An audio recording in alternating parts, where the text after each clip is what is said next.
This video, it is an exploration of the physics of momentum and impulse. It's going to turn out to be probably a series of videos. I don't know how many yet. It's a big subject, but yeah. The introduction is quite easy though. So let's start off by defining the momentum of a particle with motion. And so this particle has, let's say, inertia m and motion v.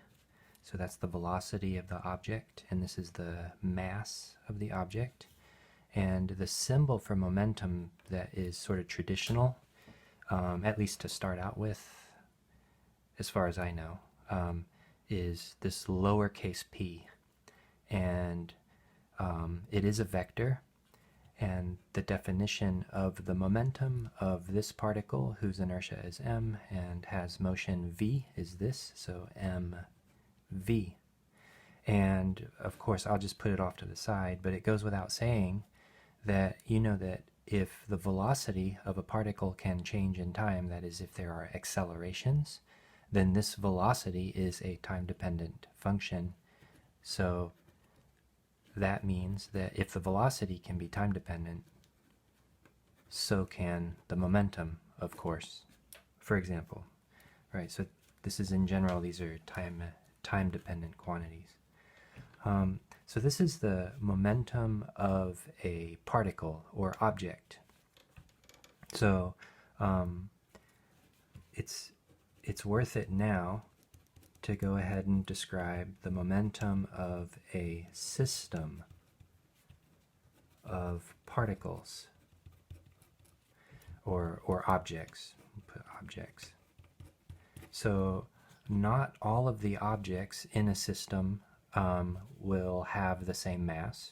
In general, they'll have different masses. So I could say that for particle, so I is a label for the objects in the system, right? So these masses of each of the different objects, they're not in general the same.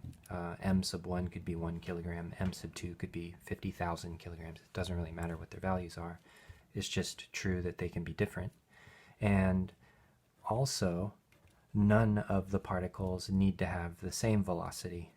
But there is a simple definition for the what's called, say, total momentum. We could put P sub total, or we could say that this is the system's total momentum, so sometimes SYS. So there's a system of particles. Here's how you count or index or label each of the objects in the system. And each of the objects has a different mass, different motion. So this is just simply the summation over all the particles. Let's say there are n of them. So n is the count.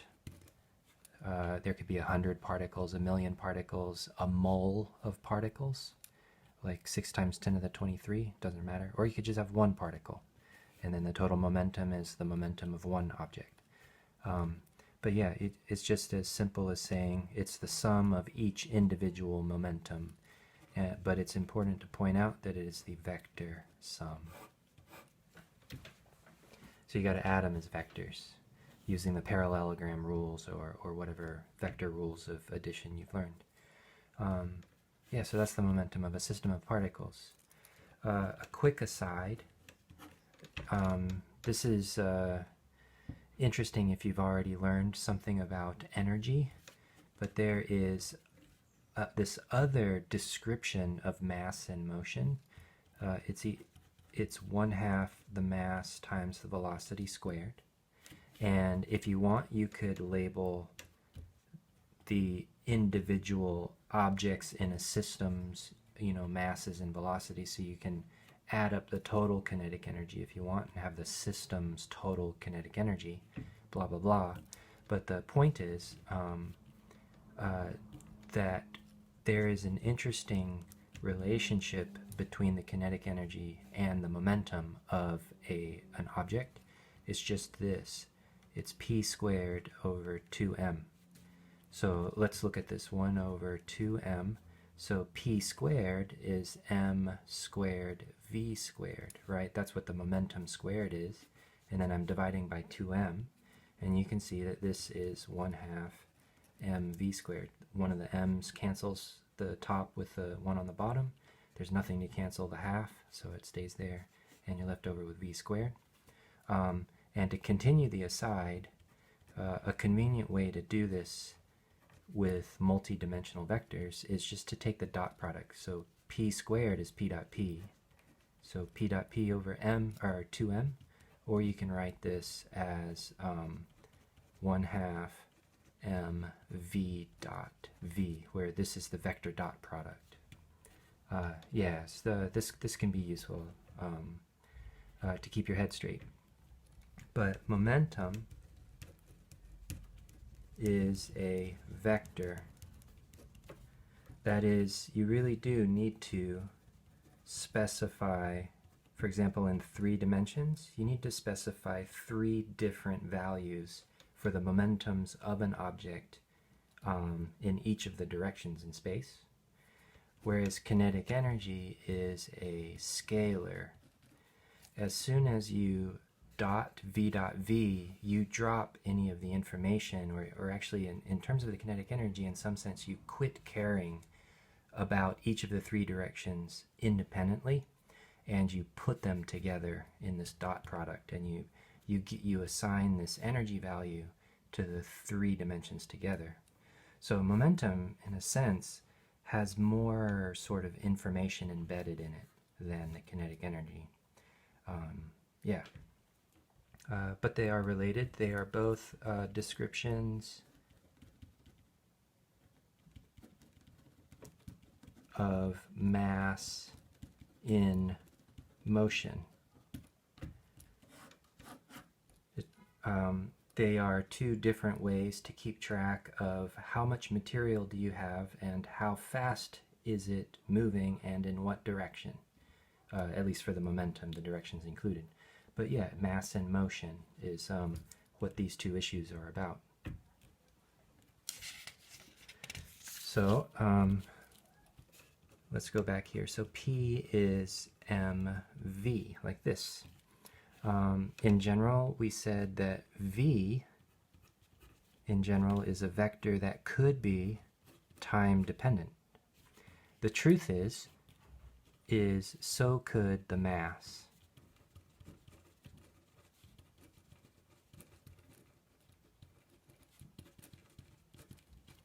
That's absolutely true. Rocket ships are a situation where the mass of the rocket ship, because let's say this is the gas tank of the rocket ship, as it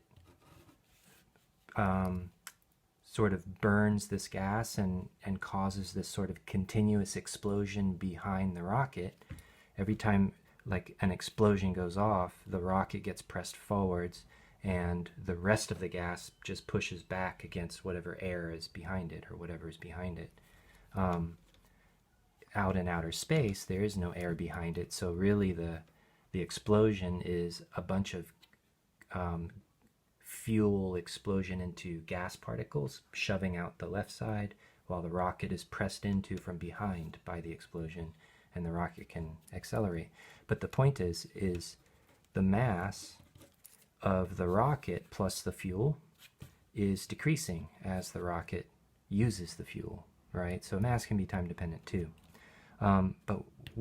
So for the purposes of the argument that's going to unfold though, I'm going to say that this is parenthetically true, but I'm not going to think about mass being time dependent, and let me show you where I'm going to make that choice.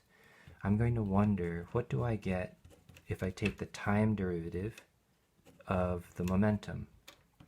So this is a calculus derivative. The momentum can be a function of time in general. You know that if the velocity is a function of time, then that means there is acceleration. And in order to have acceleration, there must be non-zero net force, right? If the acceleration is not zero, then that means the net force on our massive object is also not zero.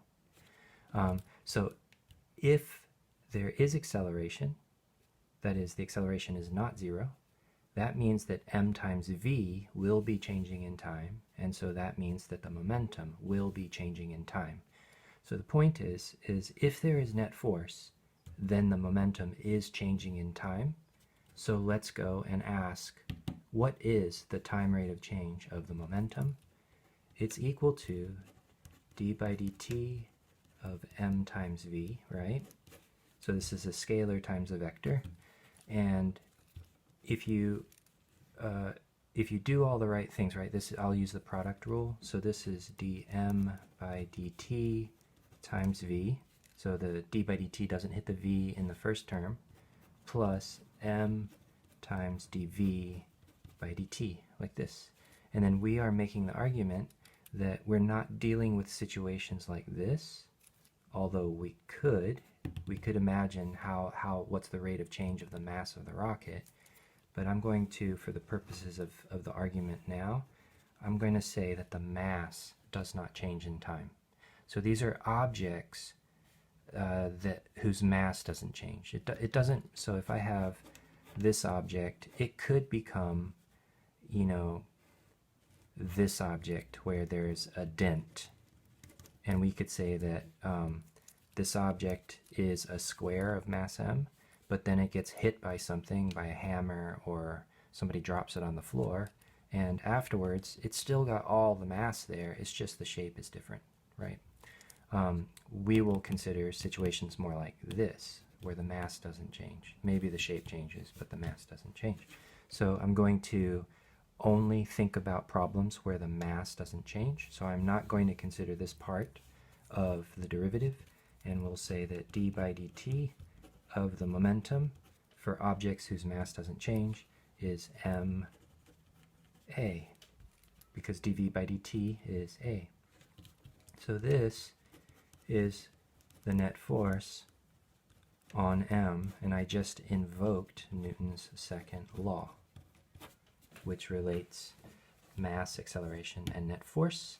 And now you can see that we can rewrite